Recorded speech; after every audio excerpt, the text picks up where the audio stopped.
The next hunt I'm gonna tell you about gets a little deep. Normally upsets me if I tell it, and I hadn't told it to very many people. But it's about the first deer I killed with a bow, and there ain't no horns to pull out of that stack for this story. It was a doe.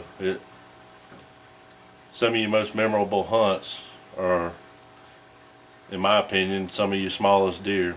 You may kill one of these good ones up here, and yeah, you'll always remember that.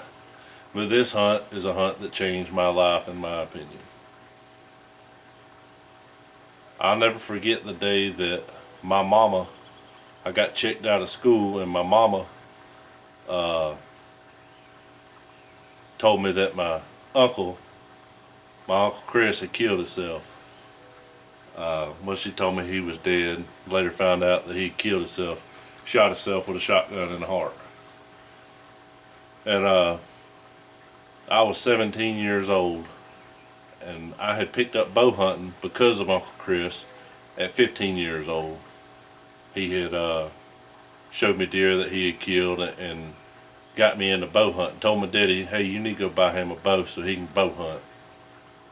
Well, I had picked up bow hunting and shot at deer, missed deer. I wounded one, tracked it with a dog, lost it in a big old swamp, couldn't find it. And I had never killed one up to that point. Well, Uncle Chris killed himself, and 2 days later, I decided the funeral hadn't happened, and I wanted to go. There's a wasp trying to fly on the camera right there. But I wanted to go try to kill a deer for Uncle Chris. I guess it was probably in October. I don't remember exactly, but that's when bow season come in Florida, and I went out there and sat on a piece of property I had on a tree stand I had baited. I went out there and sat in a tree stand, and I was sitting there, and it was getting close to dark, and I just remember laying my head back and saying, Lord, how about if Uncle Chris made it to heaven, you send me a deer? And when I opened my eyes, a doe stepped out about 100 yards from me. I said, Lord, have mercy. And she turned and walked straight to me. And I'm talking about it's getting dusk dark. I can barely see. And but I could see that deer. And she walks on a beeline straight to me. And the corn is out here in front of me. I would have to turn like this to shoot at the corn. She doesn't go to the corn. Anyway, she don't go to the corn out in front of me. She walks right beside me. And I'm standing there with my bow, and I pulled back. I couldn't see through my peep sight to see my pins. I was shooting pins. And I just put it where I thought it needed to go, and boom, shot. Well, she wheeled and took off running. Well, I didn't know if I'd hit her or not. It was dark. So I eased on out, went to the house. And I actually borrowed a buddy of mine, Chris, the one that shot the big turkey this year, that I got video of. I borrowed his truck because I didn't have a truck back then, and I rode back over there, got out.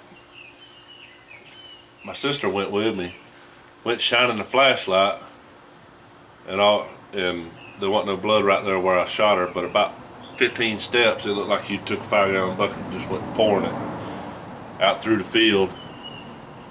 Followed the blood trail, and it was, I mean, she run about 60 yards and piled up, but we drug her out, put her in the truck. I went and cleaned her and stuff like that. And what upsets me so much is, I said, Lord, if Uncle Chris made it to heaven, how about sending me a deer? And the reality of it is, there's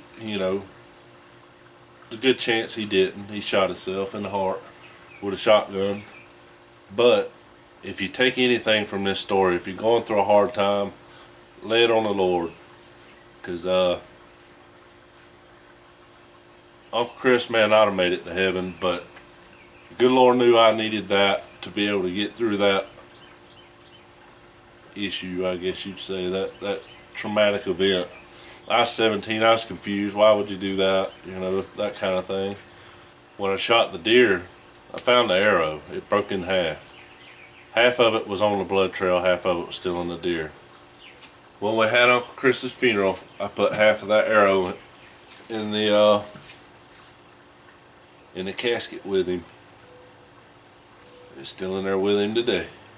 The hair on my neck stands up telling that story, and I'll probably never tell it again except to my kids, because I don't like to get upset. But if you take anything away from this, you young guys,